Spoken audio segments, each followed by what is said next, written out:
పెరుగుదల తండ్రి, పరిశుద్ధమైన దేవ, మీ పరిశుద్ధమైన శ్రేష్టమైన ఉత్తమమైన ఘనమైన మనకు వందనాలు స్తోత్రాలు చెల్లిస్తూ ఉంటున్నాం. ఇదిగోనైనా చక్కనైనా ఉన్నాము. వారి గృహాన్ని నిర్మించుకోవడానికి మీరు చేసిన సహాయాన్ని బట్టి వందనాలు. ఎడ్యుకేషన్ విషయంలో ఈ దినముగా మేము కూడుకొని వచ్చినాం. కూడికంతట్లో ప్రభు మీరు ఉండి నడిపించండి. మీరే ఆధిపత్యాన్ని వహిస్తూ మీరే ముందు ఉండి నడిపించమని అడుగుతూ ఉంటున్నాం. పాటల ద్వారా మీకు మహిమ తెచ్చుకోనండి.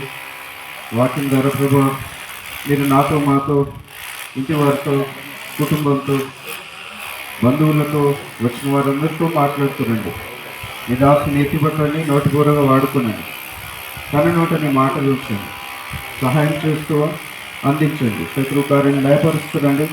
ఎక్కడ కూడా శత్రువు పని చేయకున్నట్లు సహాయం చేస్తురండి. మీరే ముందుండి ఆధిపత్యాన్ని వహిస్తూ నడిపిస్తురమ్మని యేసునామమున అడిగి వేడుకుంటున్నాం తండ్రి.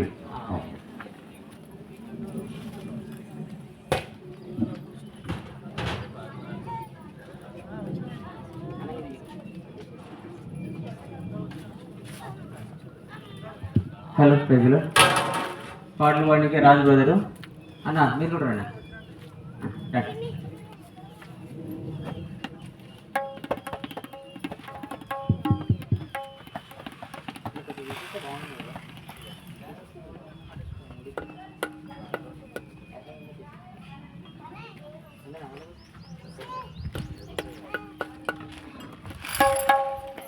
రాజుదా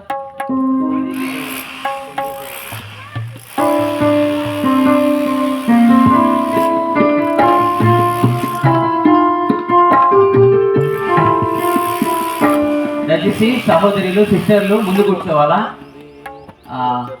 సేవకులు కుర్చీల మీద కూర్చోండి.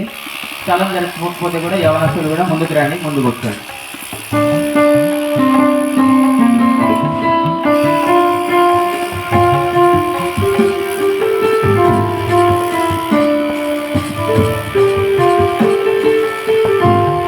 పాట 178, పాత 176. పొంది నేను ప్రభు ప్రతి శ్రేష్ట ఈగిని ఈ భూమి అందు. 178.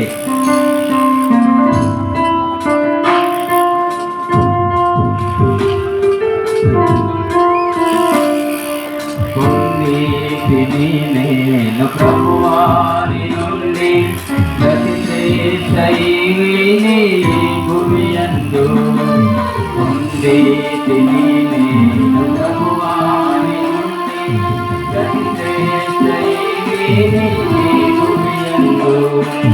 జీవిత యాత్రలో సాగి వచ్చితిని, జీవిత యాత్రలో సాగి వచ్చితిని. ఇంతవరకు నాకు ఓడియుంది, ఇంతవరకు నాకు ఓడియుంది. ఎవియేజరువై ఉన్నావో యేసు ప్రభువా, ఎవియేజరువై ఉన్నావో యేసు ప్రభువా.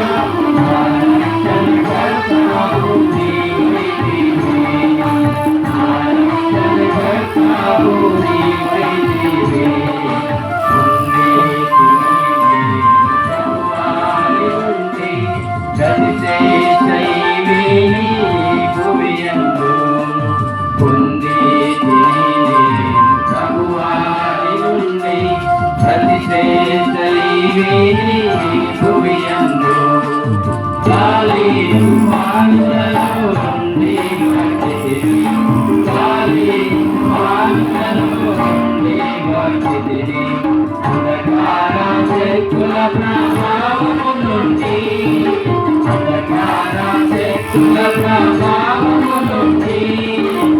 నీవే, రక్షణకర్తావు నీవే.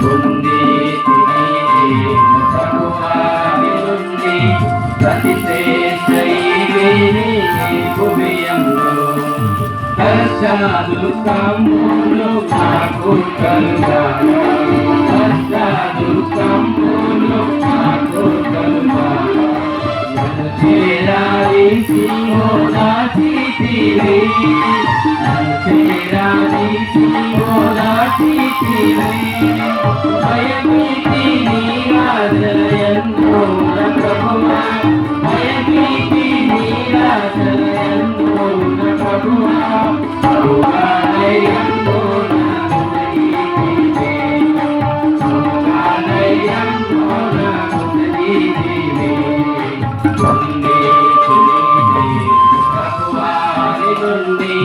ప్రతి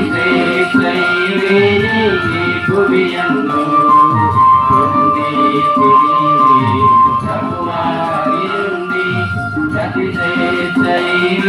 ప్రతి భువియంలో నా దేహమందు నా ముల్లో నా దేహమందు నా ముల్లో సాతాను నిలుచాగా నలుగాగొట్టను సాతాను నిలుచాగా నలుగాగొట్టను జాతి బాధాలు బలైనాదలంలో జాతి బాధాలు బలైనాదలంలో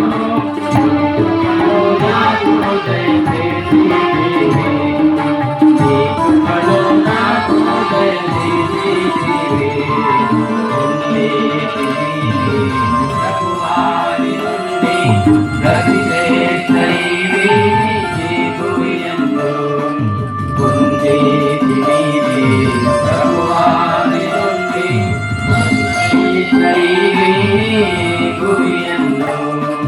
నీ ప్రేమ నీ ప్రేమ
హలో పేరు దయచేసి అక్క వాళ్ళు ముందు కూర్చున్నారు కదా ముందుకు రావాలి ఇటు సైడ్ దగ్గర ముందుకు వచ్చి కూర్చుంటే వెనక వాళ్ళు వచ్చి వెనక కూర్చుంటారు మీరు అందరు లేవండి లేచి ముందుకు రండి ఇక్కడ రాకండి ఎటు సైడ్ అని ఒకసారి కూర్చోండి ఇటు సైడ్ కూర్చోండి లేకపోతే ఇటు సైడ్ కూర్చోండి లెఫ్ట్ సైడ్ ఏదో అని కూర్చున్నాం ఇటు సైడ్ కూర్చోండి కూర్చోండి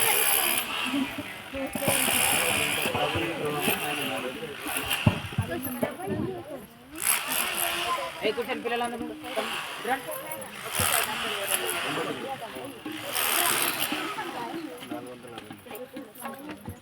వాటి సంఖ్య 463 ప్రభుని గృహము ఆయన మహిమతో నిండి కింద కూర్చున్న కూడా పాటలు పాడాలి పాటలు వచ్చిన వాళ్ళు కింద కూర్చున్న వాళ్ళు పాటలు పాడాలి 7 చరణాలు ఉన్నాయి అన్ని చరణాలు కలిసి పాడడం కానీ 1వ చరణము 3వ చరణము 4వ చరణము 7వ చరణం దయచేసి గమనించండి 1వ చరణము 3వ చరణము 4వ చరణము చివరి చరణం 7వ చరణం ఈ 3 చరణాలు మాత్రము కలిసి పాడుకుంటాం. ప్రభుని గృహము ఆయన మహిమతో పరిపూర్ణముగా నిండెను. ప్రభుని గృహము ఆయన మహిమతో పరిపూర్ణముగా నిండెను. అపరాధములచే ప్రజలు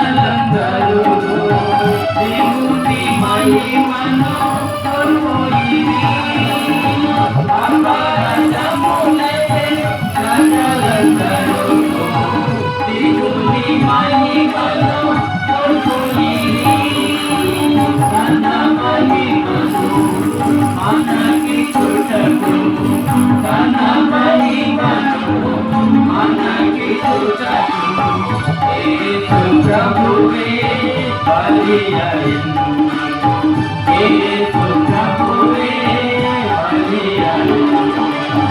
ప్రభుని గృహము ఆయన మహిమతో పరిపూర్ణముగా నిండెను.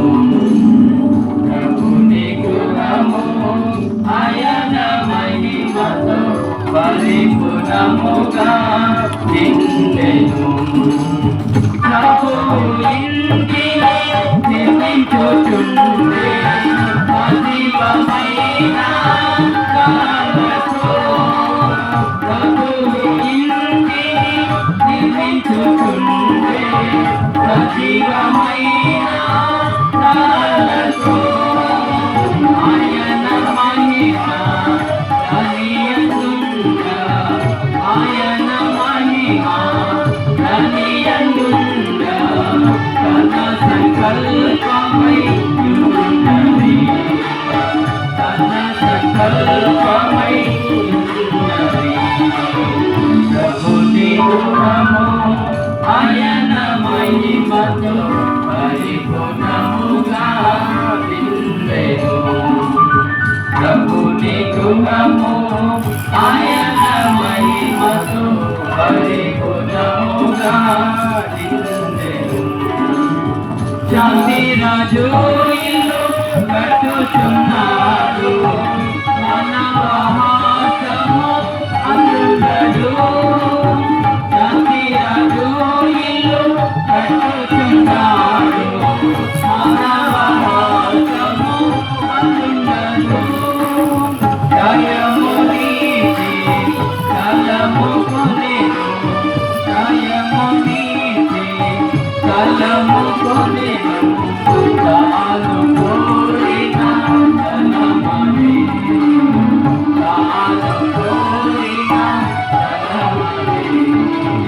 ప్రభుని గృహము ఆయన మహిమతో పరిపూర్ణముగా నిండెను. ప్రభుని గృహము ఆయన మహిమతో పరిపూర్ణముగా నిండెను. దేవుని ఇల్లు ముగించబడగా పైనుండి ఆగి దిగి వచ్చును. దేవుని ఇల్లు ముగించబడగా పైనుండి ఆగి దిగి వచ్చును. దయించబడును సర్వమలినము, దయించబడును సర్వమలినము. ఇంటిని మహిమతో ఇంటిని మహిమతో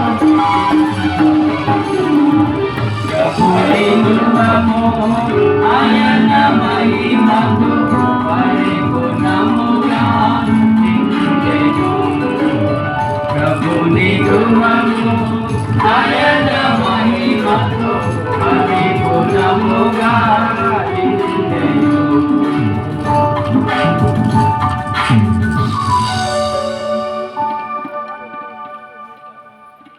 తెరువుని హృదయ ద్వారా తల చేతిలో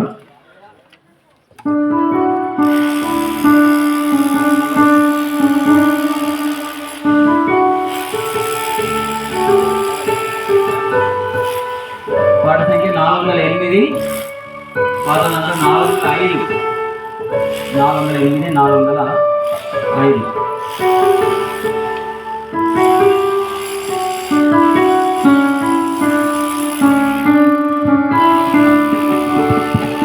ఈ పాట కూడా మొదటి 3 చరణాలు, చివరి చరణం. మొదటి 3 చరణాలు, చివరి చరణము మనము కలిసి పాడము. అందరు కలిసి పాడండి దయచేసి.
పడుము తెలుగు నీ హృదయాగును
Hare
యేసునందే రక్షణ కలదు నిర్లక్ష్యముగా జీవించలేదా నిర్లక్ష్యముగా జీవించలేదా వేచియున్నది చేసుకోని కొరకై నడమునకేకో ఆయాసపడును తెలుగుని హృదయాంగము.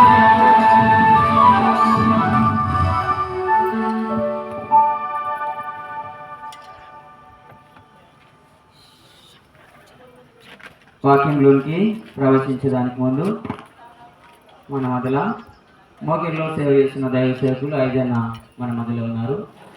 వచ్చి ప్రార్థన చేస్తారు. తర్వాత మనము వాక్యం విందాం. రండి.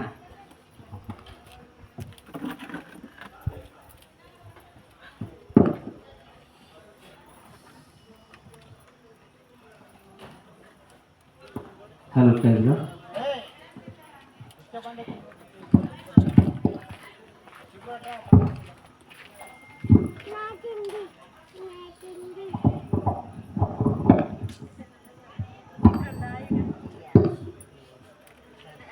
ప్రార్థించుకుందాం. పరిశుద్ధ జీవగల దేవాన్ని కొందనాలు చెల్లిస్తున్నాం. ఈ యొక్క మధ్యాహ్న కాల సమయంలో మరి కొద్ది దూరంలో చేరి ముఖ్యంగా వారి సత్యనందనను జ్ఞాపకం చేసుకొని అక్కను జ్ఞాపకం చేసుకుని వారికి తండ్రి వారి యొక్క కోరిక మేరకు తండ్రి వారికి ఇచ్చినటువంటి నూతన గృహాన్ని బట్టి కూడా నీకు వందన స్తోత్రాలు చేస్తుంది. గృహ ప్రతిష్ఠ సందర్భంగా ఇంతవరకు తండ్రి పాటలను మైపరుస్తూ వచ్చినా తిరిగి వాక్య దానంలోనికి వెళ్తుండగా మీరే సహాయం అందించండి. వచ్చినటువంటి ప్రతి బిడ్డతో మీరే దర్శించండి. కుటుంబానికి ఆశ్చర్యకరంగా ఎంతో దీవెనకరంగా ఉంచండి. మీ దాసుల ద్వారా మీ యొక్క పరలోకం నుంచి మీ యొక్క మన్నాను కురిపించండి. అనేకులతో మాట్లాడుతండి.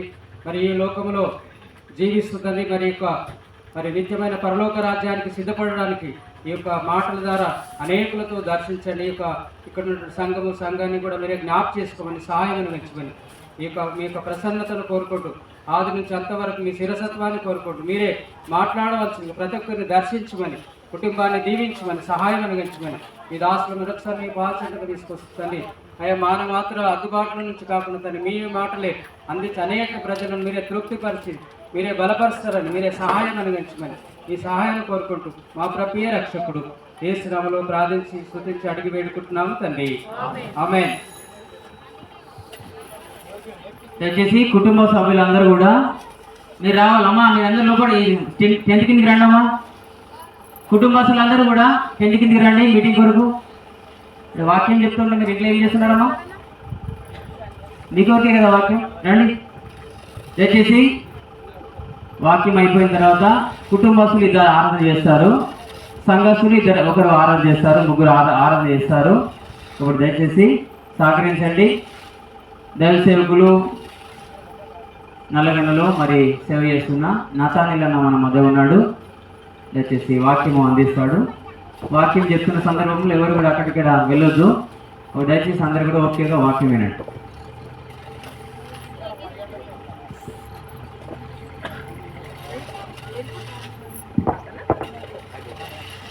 యేసుక్రీస్తు ప్రభువారి ఘనమైన నామంలో చేరువచ్చిన ఈ కుటుంబాన్ని ప్రేమించి ఆయా ప్రాంతాల నుంచి చేరువచ్చిన దేవుని బిడ్డలందరికీ హృదయపూర్వక కృతజ్ఞతలు.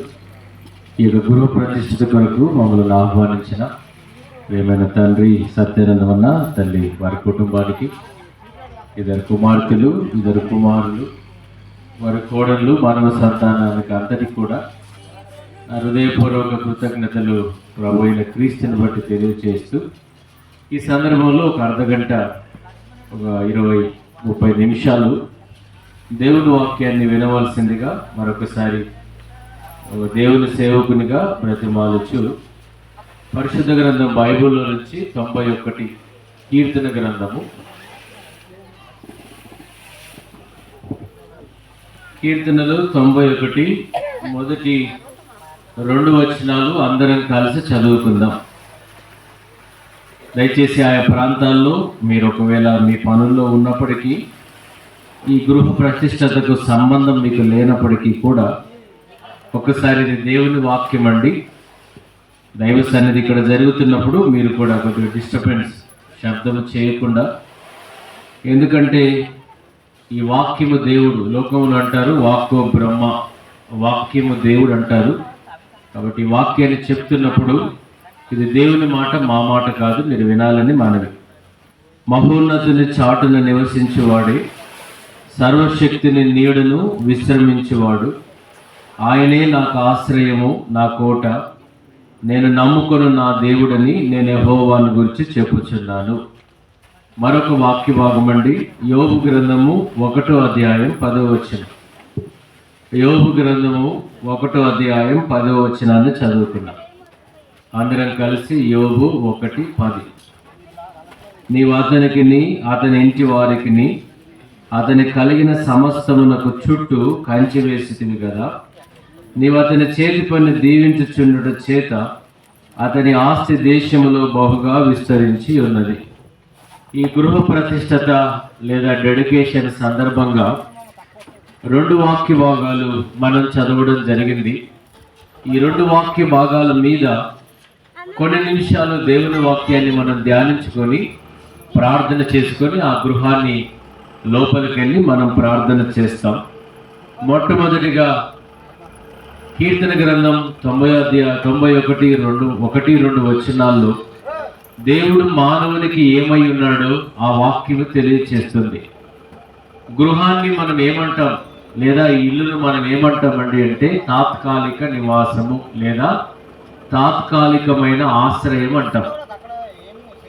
మానవునికి ఎందుకు ఆశ్రయం కావాలి తాత్కాలికంగా అంటే, ఈ లోకములో కలిగే ఈ ప్రకృతి వైపరీత్యాలు, మానవుడు రోడ్డు మీద ఉండలేడు. ఈ చలి, ఈ వేడి, ఈ వర్షం ఏదైతే ఋతువుల ప్రకారం కలిగే పరిస్థితులు ఉంటాయో వాటి నుండి కాపాడబడి తన కుటుంబం సురక్షితంగా ఉండడానికి ప్రతి మనిషికి ఇల్లు కావాలి. అందుకే అది గుడిసైనా లేదా రేకులైనా పక్కా బిల్డింగ్ అయినా మనిషి నివాసముగా లేదా ఇల్లును కావాలని మనిషి కోరుకుంటాడు. సామాన్యంగా మానవుని యొక్క ఇచ్ఛ, మానవుని యొక్క ఆశ ఏంటండి అంటే ఇల్లు అనేది మానవుని యొక్క ఆశ. చిన్నవాడు మొదలుకొని పెద్దవాని వరకు మానవుడు కోరుకునే కోరిక ఏంటంటే నాకు ఒక ఇల్లు కావాలి అనే ఆశ కలిగి మానవుడు ఉంటాడు. అందుకొరకే సత్యానంద అంకుల్ వారి కుమారులు విజయ్, కరుణాకరు వారు కష్టపడి గృహాన్ని, వారి ఆర్థిక పరిస్థితిని మెరుగుపరిచి దేవుడి గృహాన్ని కట్టుకొనుటకు దేవుడు ఇంతవరకు నడిపిస్తూ వచ్చినాడు. అందును బట్టి దేవునికి కృతజ్ఞతలు చెల్లించుదాం.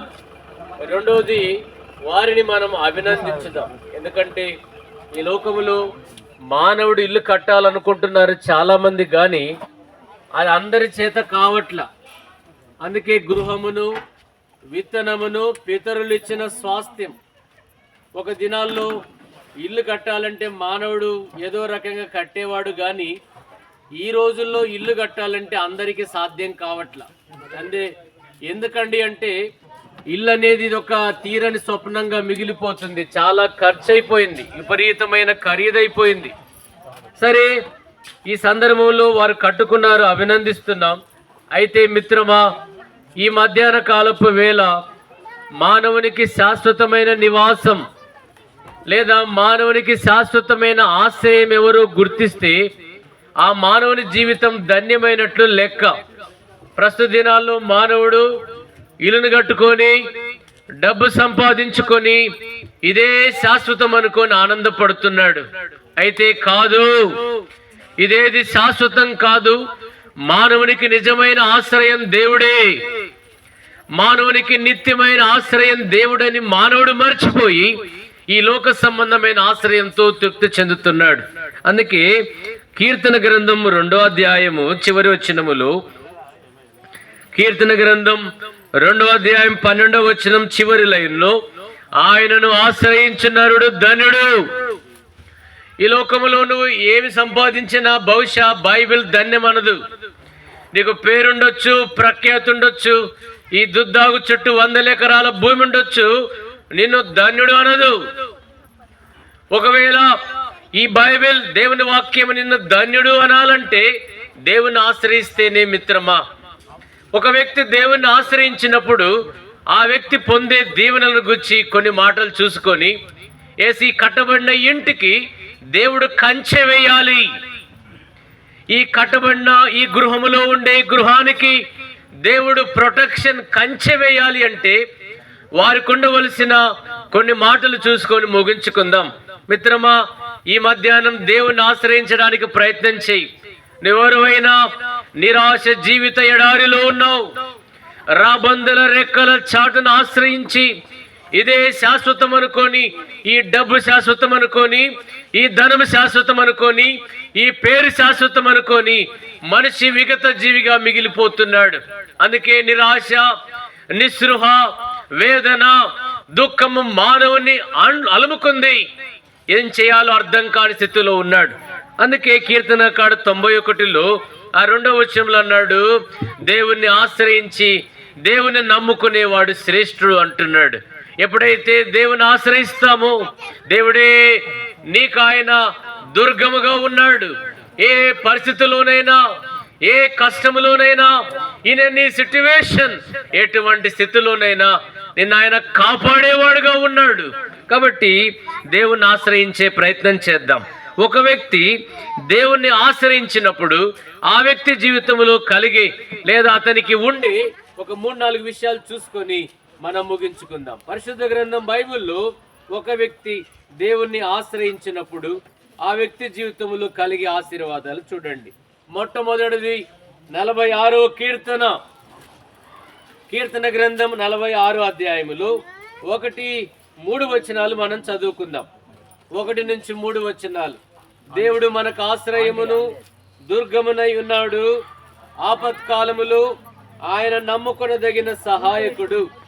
తర్వాత 2వ వచనం, కావున భూమి మార్పు నొందినను, నడి సముద్రములలో పర్వతములు మునిగినను, వాటి జలములు ఘోషించుచు నురుకట్టినను, ఆ పొంగునకు పర్వతములు కదిలినను మనము భయపడము.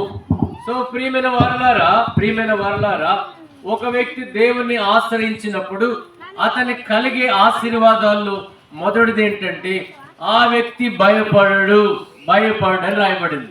ఈ దినాల్లో మానవుని ఎక్కువగా కలవర పెట్టేది ఏంటండి అంటే భయం. మానవుడు ఎందుకు భయపడతాడు అంటే ముఖ్యంగా భవిష్యత్తుని గురించి భయపడతాడు, కరువుల గురించి భయపడతాడు, పిల్లల గురించి భయపడతాడు, పిల్లల గురించి భయపడతాడు, లేదా రకరకాల భయాలు ఉన్నాయి. అయితే వీటన్నిటికంటే కూడా ఒక భయం ఉంది. ఆ భయం ఏంటండి అంటే మరణ భయం. మానవునికి మరణ భయం అనేది అలుముకుంది. ఒక వ్యక్తి ఎప్పుడైతే దేవుణ్ణి ఆశ్రయిస్తాడో, జాగ్రత్తగా వినండి, ఇక్కడ కూర్చున్న నీ జీవితంలో బహుశా ఏదో ఒక భయం ఉండొచ్చు. నా పిల్లలేంటి, నా జీవితం ఏంటి, నేనేమవుతాను, నా సంగతి ఏంటి, నా కుటుంబం ఏంటి అని ఏదో ఒక రకమైన భయంతో ఉన్నావా? అయితే దేవుని వాక్యం చెప్తుంది, కీర్తనకాడు 18లో అంటాడు, నేను ఆయన ఆశ్రయించగా మరణ భయంలో నుండి నన్ను తప్పించినాడని రాయబడింది. అయ్యా, యేసు ప్రభువారు మరణాన్ని జయించినాడు, మరణంతో సవాలు విసిరినాడు. ఓ మరణమా, నీ విజయం ఎక్కడా? ఓ మరణమా, నీ ముల్లెక్కడా? మరణాన్ని జయించిన విజయశాలు అంటున్నాడు. ఆయన ఆశ్రయించిన నరుడు ధన్యుడు, ఆపత్కాలములో ఆయన నమ్ముకొనదగిన సహాయకుడు. దేవుణ్ణి నమ్మితే నీకెటువంటి ఆపద ఉన్నా, దేవుణ్ణి నమ్మితే ఎటువంటి భయం ఉన్నా ఆయన నిన్ను కాపాడేవాడుగా ఉన్నాడు. మిత్రమా, ఇది నా ఏదో ఒక ఆపదలో మనిషి తనువు చాలిస్తున్నాడు, ఏదో ఒక భయములో మనిషి లోకాన్ని విడిచిపెడుతున్నాడు. ఎంత ఘోరం! అర్థమైందండి? నిన్న మొన్న మేముండే ప్రాంతములో ఒక బిడ్డ నాకు పరీక్షలో మార్కులు తక్కువ వచ్చినాయని 16వ అంతస్తులోకి వెళ్ళి కింద పడి చనిపోయింది. అయ్యా, 16వ అంతస్తులోకి వెళ్ళి తల్లి అన్నదో ఏమన్నదో తెలియదు. ఆమె ఎంతో హోప్ పెట్టుకుంది, ఆమె ఎంతగానో ఏసి నాకు ఇంత % వస్తుంది అని ఆ నమ్మకంతో ఉంది. ఏసి తనకు ఒక % తక్కువైనప్పుడు ఆ 16, 17 అంతస్తులోకి వెళ్ళి దూకి చనిపోయింది. కారణం ఏంటంటే తాను నమ్ముకున్న నమ్మకం ఓడిపోయింది, తను అనుకున్న డెస్టినీ రీచ్ కాలేదు, తను కోరుకున్న కోరిక నెరవేర్చబడలేదు. అయ్యో, 16 ఏళ్లకే తన జీవితాన్ని తను సాలించింది. కనీసం 70 ఏళ్ళు బ్రతకాల్సిన యవన కుమార్తె ఎందుకు బతకాలని ప్రశ్న వచ్చింది. ఎందుకు జీవించాలి, ఎవరి కొరకు జీవించాలి, ఎందుకు బ్రతకాలనుకుంది? మిత్రమా, నువ్వెటువంటి భయములో ఉన్నా, ఎటువంటి అపాయములో ఉన్నా, ఎటువంటి దుఃఖములో ఉన్నా, ఇదిగో మేము నమ్మిన ఈ ఆశ్రయం, మేము నమ్మిన ఈ దుర్గం మమ్మల్ని బ్రతికిస్తున్నాడు. A situation, in any condition, in any problem, మేము బ్రతుకున్నాం. కాబట్టి మిత్రమా, ఈ దేవుడు నీకు ఆశ్రయమై ఉన్నాడు, ఈ దేవుడు నీకు ఆధారమై ఉన్నాడు. దేవుని ఎప్పుడైతే ఆశ్రయిస్తామో ఎటువంటి పరిస్థితుల్లో కూడా నమ్మదగిన వాడుగా ఉంటాడు. అది మరణ భయమైనా లేదా ఇంకెటువంటి సంకటమైనా దేవుడు నిన్ను కాపాడుతాడు. నీళ్ళు నిన్ను రక్షించదు, నీ బలగము నిన్ను రక్షించదు, నీకున్నది ఏది రక్షించదు. నువ్వు అనుకుంటున్నావు, జాగ్రత్తగా విను. ఈ గృహ ప్రతిష్ఠిత సందర్భంగా దేవుని ఆశ్రయించినప్పుడు మొదటిగా మనిషి కాపాడబడతాడు, రక్షించబడతాడు, అపాయాల నుంచి తప్పించబడతాడు. ఇది మొదటి మాట. తర్వాత రెండో చూడండి, 34వ కీర్తన 10వ వచనం. కీర్తనలు 34 10వ వచనం అండి. సింహ పిల్లలు ఇవన్నీ కూడా మనకు తెలిసిన వాక్య భాగాలే, దయచేసి వినండి. సింహ పిల్లలు లేవగలవై ఆకలి గొనును, యెహోవాను ఆశ్రయించి వానికి ఏ మేలు కొదువై ఉండదు. సో దేవుణ్ణి ఆశ్రయించిన మనుషులు, దయచేసి అన్నదా భావించకండి. ఒక 15-20 నిమిషాలు ముగిస్తాం. దయచేసి please, humble request, cooperate with us, సహకరించాలని మనవండి. సో దేవుణ్ణి ఆశ్రయించిన వ్యక్తికి ఏ మేలు కొదువు ఉండదు. అంటే కొరత అనేది మానవుని జీవితంలో సర్వసాధారణం అండి. నేను ఫుల్లీ సఫిషియెంట్ అనే వాళ్ళు ఎవరు ఉండరు. ఎంత మంచి ధనవంతుడైనా, ఏ బంగ్లాల్లో ఉన్నా, ప్యాలెస్ లో ఉన్నా, బెంజ్ కార్లో తిరిగినా ఏదో ఒక కొరత ఉంటుంది. గుర్తుపెట్టుకో, ఏదో ఒక కొరత మానవునికి ఉంటుంది. ఒకవేళ మానవునికే గనక కొరత ఉండకపోతే దేవుని యొద్దకు మానవుడు రాడు. లోకంలో అంటారు ఒక మాట, ఎంత మంచి పటేలుకైనా, అంటే ఎంత మంచోనికైనా యాపకాయంత వెర్రి ఉంటుందంట. అంటే యాపకాయంత కొరత ఉంటుందంట. ఆ కొరతే మానవుడు దేవుని దగ్గరికి రావడానికి సహాయపడుతుంది. ఒక మనిషి దేవుని దగ్గరికి రావాలంటే ఏదో ఒక బలహీనత ఉండాలి. మనిషి దేవునికి లోబడాలంటే, మనిషి దీనుడు కావాలంటే, మనిషి తగ్గించుకోవాలంటే, మనిషి పాదాల దగ్గర గుర్తించాలంటే, మనిషి ప్రతి వ్యక్తిని రెస్పెక్ట్ చేయాలంటే, మనిషి వంగాలంటే, మనిషి కృంగాలంటే బలహీనత అనేది ఉండాలి. ఒక బలహీనత. నా వరకు నేను కూడా ఐఎమ్ పర్ఫెక్ట్ అనుకునేవాడిని చాలా వరకు. ఏ వ్యక్తిని లెక్క చేయకుంటుని ఒక పెద్ద సేవకుని మీదకి చెప్పి లేపినాను నేను అర్థమైంది. ఒక పెద్ద సేవకుని కళ్ళ ముందే చెప్పు లేపిన అంత కరుగోసుగా ఉంటుంటిని. ఐఎమ్ పర్ఫెక్ట్, నా వంటి వాడు ఎవడు లేడు అనే ఒక రకమైన ఆ గర్వంతో ఉంటుంటిని. ఇప్పుడు నేను చెప్పగలను, నా అంత మూర్ఖుడు ఎవడు లేడు, నా అంత భ్రష్టుడు ఎవడు లేడు, నా అంత దౌర్భాగ్యుడు ఎవడు లేడు, నా అంత చెడిపోయిన వాడు ఎవడు లేడని ఈ స్థితికి నేను రాగలుగుతూ వచ్చినాను. అంటే నేనేదో పెద్ద పాపం చేసినానని చెప్పట్లేదు, కానీ నేను చెప్పగలను ఏంటంటే మిత్రమా బలహీనత. అయితే ఇక్కడ దేవుని ఆశ్రయించిన వానికి ఏ కొదువ లేదు, ఏ కొదువ లేదు. మిత్రమా, నేను చెప్పే తలంపు, ఒకవేళ దుఃఖంలో ఉన్నావా, ప్రేమించేవారు కరువైనారా, భర్త లేడా, అనాథగాలున్నావా, ఇల్లు లేదా, నాకేదో కొరతున్నావా, బైబిల్ చెప్తుంది క్రీస్తు యేసు మహిమైశ్వర్యములు మీ ప్రతి అవసరత తీర్చబడుతుంది. దేవుడు తీర్చలేని కొరతంటూ ఏది? దేవజండు భక్సింగ్ గారు ఒక మాట చెప్పినారు. నేను రేడియోలో ఒక క్యాసెట్ లో విన్నాను. ఆయన అన్నాడు తెలుసా, ఏమన్నాడంటే, దేవుడు తీర్చలేని అవసరత అంటూ భూమి మీద నాకేదీ లేదు, నా ప్రతి అవసరత దేవుడు తీరుస్తూ వచ్చినాడు. నేను ఎవరి దగ్గర చేయి చాపలా, ఎవరి దగ్గర భిక్షం ఎత్తలా, ఎవరి దగ్గర పోయి కన్నీరు కార్చలా, ఎవరి దగ్గర నా అవసరత అర్థం ప్లీజ్ పిల్లలు, నా అవసరతలన్నీ దేవుడు తీర్చినాడు. సింహ పిల్లలు, అడవిలో ఉన్న సింహం, అడవికి రాజైన సింహం కూడా తన పిల్లల్ని ఏదో ఒక రోజు పస్తులు పడుకోబెడుతుందంట. అడవికి రాజైన సింహం కూడా తన పిల్లల్ని ఏదో ఒక రోజు ఆకలితో పడుకోబెడుతుందంట. దేవుని నమ్ము చూడు, ఎప్పుడు ఆకలి కొను. దేవుని నమ్మి చూడు, నీ పిల్లలు ఎప్పుడు పస్తులు పడుకోరు. నీతిమంతుని పిల్లలు పస్తులు ఉండరు. కాబట్టి మిత్రమా, ఈ మధ్యాహ్నం ఒకవేళ దేవుని ఆశ్రయించకుండా కొదువలు ఉన్నావేమో, దేవుని ఆశ్రయించకుండా అప్పుకెళ్తున్నావేమో. విచిత్రం ఏంటంటే మన క్రైస్తవుల్లో 7 రూపాయల మితి తీసుకున్న వాళ్ళు ఉన్నారు. ఎంత ఘోరం తెలుసా? 7 రూపాయల మిత్తికిచ్చే వాళ్ళు ఉండొచ్చేమో, అది నాకు తెలియదు. కానీ 7 రూపాయలు 8 రూపాయలు. ఈ మధ్యకాలంలో ఒక ఆయన ఫోన్ చేసినాడు, అన్న అప్పులైనా అంటే. సరే ఎంత తీసుకున్నావయ్యా అంటే 8 రూపాయల మితి తీసుకున్నాడంట. ఎంత ఘోరం ఇది! అయ్యో, 1 రూపాయి 2 రూపాయలు తీసుకున్నావు, కట్టగలి 8 రూపాయలు ఎలా కడతావు? ఎంత ఘోరం ఇది! బైబిల్లో అప్పు ఇయ్యడని రాయబడింది, అప్పు చేయొద్దని రాయబడింది.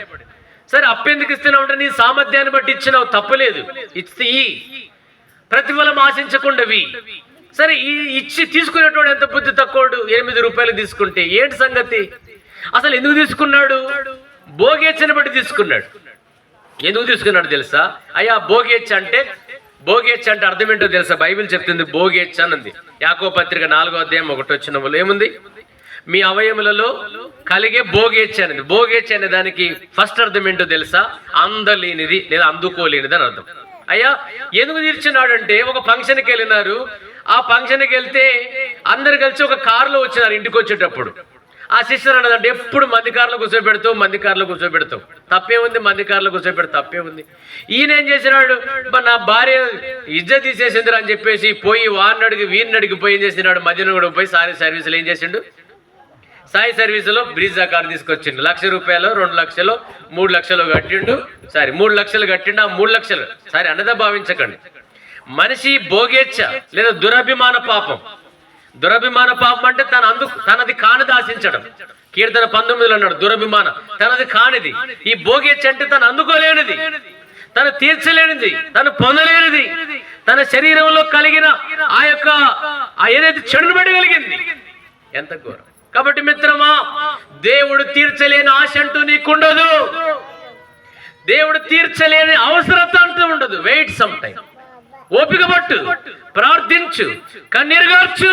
దేవుడు తన సమయములో, గాడ్స్ టైం, దేవుని టైంలో ఇస్తాడు. God not our slave. ఆయన మన బానిస కాదు. Yes, God is our supreme. ఆయన మన యజమానుడు. ఆయన తన ఇష్టం చొప్పున చేస్తాడు. భూమి మీద 115 కీర్తనలు అంటాడు. తనకిచ్చా వచ్చినట్లు యేసు తనకి ఇష్టం వచ్చినట్టు చేస్తాడు. ఎందుకు వాడిని కొట్టినాడు? కొడతాడు. ఎందుకు వాడిని పడగొట్టాడు? పడగొడతాడు. ఎందుకు వాడిని లేపినాడు? లేపుతాడు. తన ఇష్టం. God is hour master. So దేవుని ఆశ్రయించినప్పుడు ఏ మేలు కొదువు ఉండదు. అండ్ ఫైనల్లీ లాస్ట్ మాట చెప్పేసి నేను అర్ధగంటలో ముగిస్తానన్నాను. ఇంకా నాకు 15 నిమిషాలు టైం ఉంది. ఇర్మియా గ్రంథం 17వ అధ్యాయం. దేవుని ఆశ్రయించే జీవితం ఎలా ఉంటుందో చూడండి. మొదటిగా, ఏ భయమున్న దేవుడు తీరుస్తాడు. ఆపత్కాలంలో నమ్ముకొనదగిన వాడుగా ఉంటాడు. రెండోది, ఏ మేలు కొదవ ఉండదు దేవుని ఆశ్రయించినప్పుడు. తర్వాత 17వ కీర్తన 7వ వచనం అండి. ఇర్మియా గ్రంథం, జెర్మయా 17:7.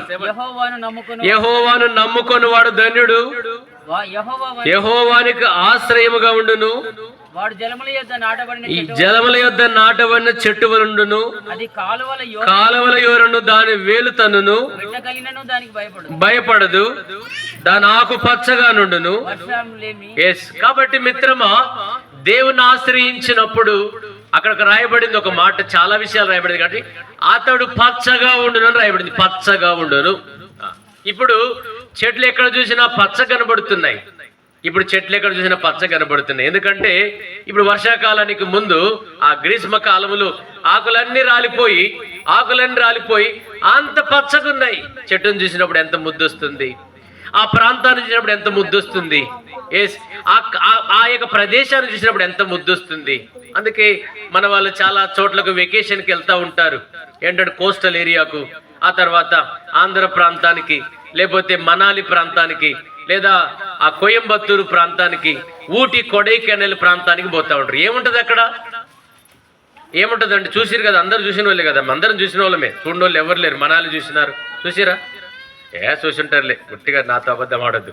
మనాలు చూసిరు, కొడైకెనాల్ చూసిరు, ఊటీ, ఇప్పుడు మనోళ్ళు ప్లాన్ చేస్తారు రేపు ఏదో మనోళ్ళు కూడా పోతారు. కాబట్టి ఎందుకు చెప్తున్నానంటే అక్కడ పచ్చదనం ఉంటుంది. అబ్బా మీరు ఊటీకి వెళ్ళేటప్పుడు, కొండెక్కేటప్పుడు ఇట్లా కిందికి వెళ్ళి చూడాలి, చెట్టు 400 ఫీటు స్ట్రైట్గా ఉంటుంది. పైపు కూడా అంత స్ట్రైట్ ఉంటుంది, పైపు కూడా స్ట్రైట్ ఉంటుందండి. ఆ ఊటీ ఎక్కేటప్పుడు, కొండెక్కేటప్పుడు ఆ నీలగిరి చెట్లు ఉంటాయి. అబ్బా అవి చూస్తే ఇంతలా ఇద్దరు పట్టుకుంటే అబ్బా దేవుని కృపను బట్టి ఇండియాలో ప్రతి జిల్లా, ప్రతి రాష్ట్రం, ప్రతి చోట దేవుడు నన్ను వాడుకుంటూ వచ్చినాడు. సో ఎందుకు చెప్తున్నా ఈ విషయం అంటే, ఎందుకు చెప్తున్నా అంటే ఆ కొండలు ఎక్కేటప్పుడు ఎంత అద్భుతం దేవుని యొక్క సృష్టి. తప్పేమి లేదు చూడండి దేవుని సృష్టి ఎలా ఉందో, దేవుడు ఎలా కలుగజేసినాడు. ఈ అందమైన ఈ ప్రపంచాన్ని దేవుడు ఈ ప్రపంచంలో ఉన్న వాటిని చూడదు తప్ప దేవుడు సృష్టించిన ఈ ప్రపంచాన్ని చూడండి, తప్పులేదు.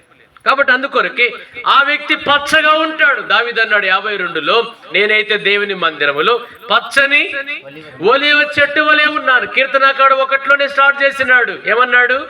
దుష్ట ఆలోచన అతడు వాకు వాడక తన కాలమందు పచ్చగా ఉండును. 128వ కీర్తనలు అన్నాడు, నీతిమంతుని పిల్లలు ఒలీవ వృక్షం వలె పచ్చగా ఉంటారు. ఏ కండిషన్, ఎంత ఎండైనా, ఎంత దుఃఖమైనా, ఎంత కీడు జరిగినా, లోకమంతా మన మీదకి వచ్చి పొంగి పొర్లినా ఆ చెట్టు పచ్చగా ఉంటుంది. మిత్రమా, వెళ్ళినావా పరిస్థితుల గుండా, వెళ్ళినావా కష్టాల గుండా, వెళ్ళినావా ఓటముల గుండా, లోకమంతా ఒక పక్క అవుతుంది, మనం ఒక పక్క అవుతాం. అప్పుడు నిలబడతావు, చూసినావా దేవుడు నీతో ఉంటాడు, పచ్చగా ఉంటావు. ఎప్పో ఏమన్నా గాని, ఏమైతే పాటలు పాడతాము, నరులెల్లరు నన్ను విడిచిన, శరీరం కుళ్ళి కృషించిన, ఈ లోకమంతా వచ్చినా నాకు ఏసుంటే చాలా. అది ప్రాక్టికల్ గా చెప్పాలి. This is practical experience. ప్రియ సంగమా, ప్రియ సహోదరి సహోదరుడా, దేవుణ్ణి ఆశ్రయించి చూడు, పచ్చగా ఉంటావు. ఏ కష్టం వచ్చినా, నా జీవితం అంత కష్టాలమయమే. 24 సంవత్సరాలు నా సేవా జీవితంలో నా బ్రతకంత కష్టాలమయమే, అయినా నిలబడ్డా. దేవుని కృప, ఏ మనిషిని ఆశ్రయించాల, ఏ మనిషిని నమ్ముకోలేదు, దేవుని నమ్ముకున్నాను. ప్రియ సంగమా, ప్రియ కుటుంబమా, ఈ 3 విషయాలు చెప్తున్నాను. మహోన్నతుడైన దేవుని ఆశ్రయించండి. ఇదేది శాశ్వతం కాదు. This is all temporary. ఇదంతా కూడా తాత్కాలికమే. దేవుని ఆశ్రయించండి. దేవుడు కట్టే ఇల్లు, దేవుడు కట్టే కుటుంబం గొప్పది. కాబట్టి మొదటి భాగం అయిపోయిందండి. దేవుని ఆశ్రయిస్తే 3 ఆశీర్వాదాల గురించి చెప్పినారు. రెండోది, ఇగో కట్టిన ఇంటికి, యోబు గ్రంథం 1:10లో అతని ఇంటికి ఏం వేసినాడు? కంచె. ఇప్పుడు కంచె అనేది బౌండరీ, బార్డర్. ఆ కంచె కనుక లేకపోతే ఏమవుతుందండి? కంచె లేకపోతే, అందుకే లోకోళ్ళు అంటారు అక్కలకు దక్కల్నై, జంగల్కు దర్వాజనై. జంగల్కి ఏముండదు, జంగల్కు దర్వాజనై, ఇమాన్ వాళ్ళకు ఖుదా జమానత్. అక్కలకు దక్కల్నై తెలుసు, అర్థమైందా? శేఖర్కి అర్థమైంది. అక్కలకు దక్కల్నై అంటే తెలుసు కదా, ఎవరన్నా అర్థమై ఉండొచ్చు. జంగల్కు దర్వాజనై, ఇక మాట అరే అక్కలు తక్కువైందా, మనకు తక్కువైందని అంటారా. కాబట్టి జంగల్కు దర్వాజనై, ఇమాన్ వాళ్ళకు ఖుదా జమానత్. ఇమాన్తో ఉన్నవారికి ఖుదా జమానత్. సరే, ఇప్పుడు అడవికి ఏముండదంటే దర్వాజ ఉండదు. అడవికి దర్వాజ ఉండదు. మనం అందుకని గుమ్మంలో ప్రవేశించడం ప్రార్థన చేస్తాం, రిబ్బన్. ఇంటికి గుమ్మం లేకపోతే విలువలేదు. అర్థమైందా అండి? కాబట్టి ఒక ఇల్లు, ఒక కుటుంబం, జస్ట్ 10 minutes ముగిస్తాను. ఒక ఇల్లు, ఒక కుటుంబం ఏంటంటే గృహం ఇంపార్టెంట్ కాదు, ఇల్లు ఇంపార్టెంట్ కాదు, గృహం ఇంపార్టెంట్. అంటే ఇల్లు చెట్టు కింద ఉండొచ్చు కానీ అందులో ఉండే వాళ్ళు ఇంపార్టెంట్. ఇప్పుడు అతని ఇంటికి, అతని గృహానికి, అతని కలిగిన వాటికి, అంటే కలిగిన వాటి అంటే పిల్లలు ఉన్నారు. చదవండి అన్నమాట, 10వ వచనం చదవండి. జోబ్ 1:10 రాజు త్వరగా. ఇక్కడ వినండి, అతని ఇంటికి, అతని ఇంటి వారికి, అతనికి కలిగిన ఏంటంటే పంట, పాడి, పశువులు, ఎద్దులు అన్నిటికీ కంచె వేసిన. దేవుడు ప్రొటెక్షన్ ఇస్తే, దేవుడు కంచె వేస్తే ఏంటండి ఎంత భద్రత. మొన్న ఈ మధ్య కాలంలో ఇజ్రాయేల్ హమాస్ గొడవ మనం చూస్తున్నాం కదండి. ఆ హమాస్ వాళ్ళు ఏం చేసినారు? ఆ కంచె అంతటిని కట్ చేసుకుని వచ్చిన. బార్డర్ చూసినారా? ఇండియన్ బార్డర్ చూసినారా? చూసి ఉండొచ్చు, చాలా మంది చూసుంటారు. మనకు చైనా బార్డర్ చూసినారు, తర్వాత వాగు బార్డర్, పంజాబ్ పోతే తెలుస్తుంది. అది చూస్తారు కదా, బార్డర్లు ఉంటాయి కదా. ఆ బార్డర్లు ఎంత కంచెలు ఉంటాయి, ఎంత పెద్ద ఎత్తు ఉంటాయి తెలుసా అండి, అంత పెద్ద. సో అంత పెద్ద కంచెను కొట్టుకొని లోపలికి వచ్చేసినారు. పరిధి అనేది కరెక్ట్ లేకపోతే, అర్థమైందండి? అందుకే ఇప్పుడు అన్ని చోట్లకి ఏం వేసేసినారు? బైబిల్లో 49వ కీర్తన రాయబడింది, వారు తమ భూములకు పేర్లు పెడతారని రాయబడింది కదా. అందుకే ఏం చేశారు? This is land belongs to అని రాసేసినారు. అన్ని కంచెలునే చూడండి, అన్ని కంచెలు వేసినారు, అయిపోయింది. ఆ భూమి కడిబడిందంటే అది ఎవరో అర్థమైందంటే, కడిబడిందంటే ఇది మన చేతిలో లేదు, ఊరోని చేతిలో లేదని అర్థం. సో ప్రియమైన వారు, నా కడి అని చెప్తుంది ప్రొటెక్షన్ మాట్లాడు. ఆ కడి సెక్యూరిటీ గురించి చెప్తుంది. కాబట్టి ఇప్పుడు ఈ కట్టిన ఇల్లులు కట్టుకోవడం పెద్ద సమస్య కాదండి. ఇల్లులు పెద్ద కడుతున్నారు, ప్యాలెస్లు కడుతున్నారు, 30 కోట్లు పెట్టి కట్టినారు ఇల్లు ఒక ఆయన దగ్గర. మొన్న ఒకటి ఓపెనింగ్ చేసినాం, అర్థమైందండి? 30 కోట్లు పైన స్విమ్మింగ్ పూల్, పెద్ద సమస్య కాదు, పెద్ద సమస్య కాదు. అయితే ఆ ఇంటికి, ఆ కుటుంబానికి ప్రొటెక్షన్ కావాలి, కంచె వేయాలి. నువ్వు ఒకవేళ పెద్ద ప్యాలెస్ కేసి పెద్ద బార్డర్, ఒక పెద్ద గోడ కట్టుకున్నా ఆ ఇంటికి దేవుడు భద్రత ఇవ్వకపోతే వేస్ట్. అర్థమైందండి? నారాయణకేడు కిష్టారెడ్డి అని ఎమ్మెల్యే ఉండే, నేను అక్కడ సేవ చేసినప్పుడు చెప్తున్నాడు. ఆయన ఎస్ఆర్ నగర్లో ఇల్లు కట్టుకున్నాడు.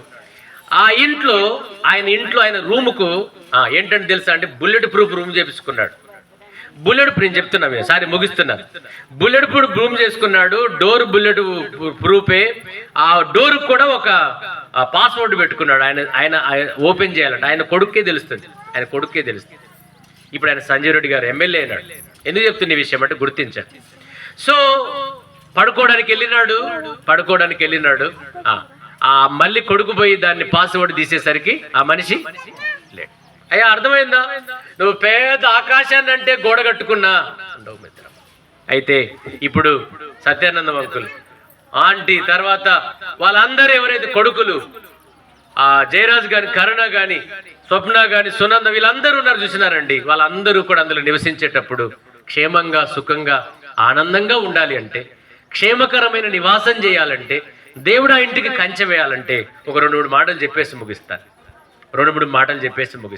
మిత్రమా, ఇప్పుడు పెద్ద ఇల్లు కట్టుకున్నారు, సంతోషమే, కట్టుకోవడం తప్పులేదు. అంబేద్కర్ గారు అదే అన్నాడు, ఏంటిదండి, సమానత్వం ఉండమన్నాడు, సమానత కలగాలన్నాడు, అసమానతలు పోవాలన్నాడు. ఆయన అదే అన్నట్టు. ఇప్పుడు మంచిదే, మనోళ్ళు కూడా అందరు కట్టుకుంటున్నారు. ఒకప్పుడు మనోళ్ళు ఎక్కడో ఉండే, అందరు ఇల్లు చూసినప్పుడు చాలా ఆనందం అనిపిస్తుంది. నేను ఒకప్పుడు 20 ఏళ్ల క్రితం మన పల్లెల్లో సేవ చేస్తున్నప్పుడు ఇల్లుండేటి కాదు, గుడిసెలు పరిస్థితి చూస్తే ఘోరం. అర్థమైందండి? వాళ్ళు పెట్టడానికి బియ్యం కాదు కదా, అర్థమైందండి, బియ్యం కాదు కదా, పోతే పోయడానికి గంజి లేని పరిస్థితులు ఉండే. నేను చేసిన నా సేవ అర్థం చేసుకోండి, జోక్గా చెప్పేది అన్ని చూసి వచ్చి చెప్తాను. గంజి నీళ్ళు ఉండేటిగా, వాళ్ళు ఉన్న దాంట్లో ఇది పొడికారం. ఆ దినాల్లో కూడా ప్రేమించేవాళ్ళు, ఆ దినాల్లో కూడా ఎంతో సహాయం చేసేవారు. గుప్పిడి బియ్యం చేసేవాళ్ళు తెలుసా? మేము బ్యాచులర్గా సేవ చేస్తున్నప్పుడు గుప్పిడి బియ్యం తీసేవారు తెలుసా? గుప్పిడి బియ్యం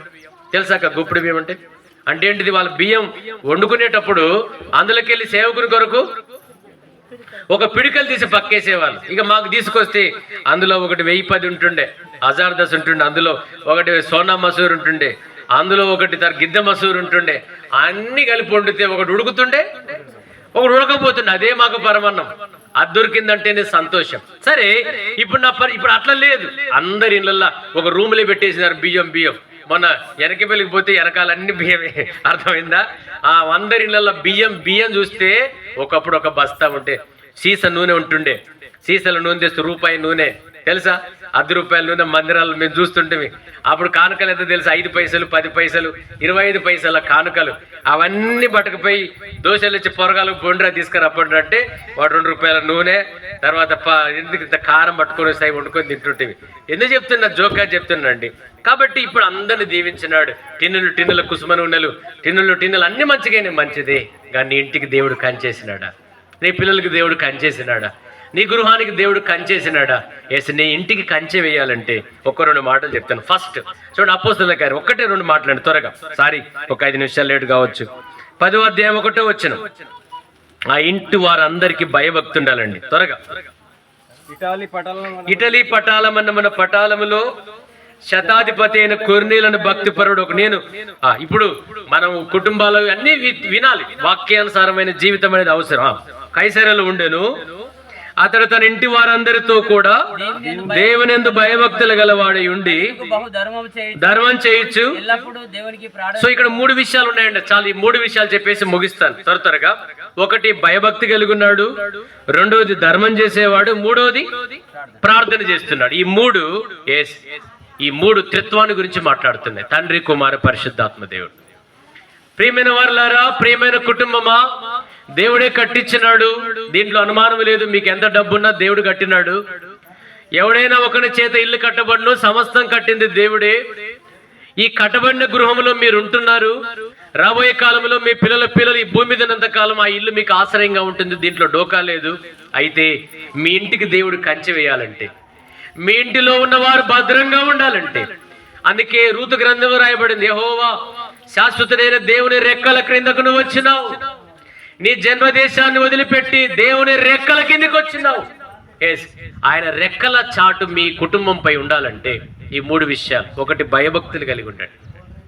దేవునికి ఎంత భయపడతామో దేవుడు అంత దీవిస్తాడు.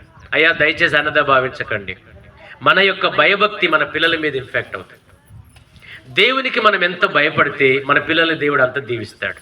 అందుకే నేను హృదయంలో బలవర్తమానం చెప్తే అదే చెప్పినాను. పూర్ణ హృదయంతో దేవుని ఎప్పుడు అనుసరిస్తామో మన పిల్లల్ని దేవుడు రాజులుగా చేస్తాడు. అందుకే 1 రాజులు 2వ అధ్యాయంలో దావీదుతో అంటున్నాడు, నువ్వు దేవుని పూర్ణ హృదయంతో నన్ను వెంబడిస్తే నీ పిల్లలు సింహాసనం మీద కూర్చుండి పెడతానన్నాడు. అందుకే ఈ దినాల్లో మన పిల్లలు చాలా మందికి యూకేలో ఉన్నారు, అమెరికాలో ఉన్నారు, ఆస్ట్రేలియాలో ఉన్నారు. ఎక్కడికి వెళ్తే మన పిల్లలు ఉన్నారు తెలుసా? మీకు తెలుసా అండి? ఎక్కడికి వెళ్తే అక్కడ మన పిల్లలు ఉన్నారు. ఒక దినం నేను ఎక్కడికో వారణాసి వెళ్ళినాను. వారణాసి వెళ్తే ఒక యూనివర్సిటీలో ఫ్రీ క్రిస్మస్ చేయడానికి వెళ్తే అక్కడ నేను వస్తున్నానని తెలిసి 10 మంది పిల్లలు వచ్చేసినారు. మన పిల్లలు, అన్న వస్తున్నామంట, రాను ఒకసారి హాస్టల్లో వాక్యం చెప్పి. ఎందుకు చెప్తున్నానంటే ప్రపంచమంతా మన పిల్లలు వెళ్ళిపోయినారు. ఒకటే కారణం, ఆ పిల్లల తల్లిదండ్రులు దేవుని అనుసరించినారు.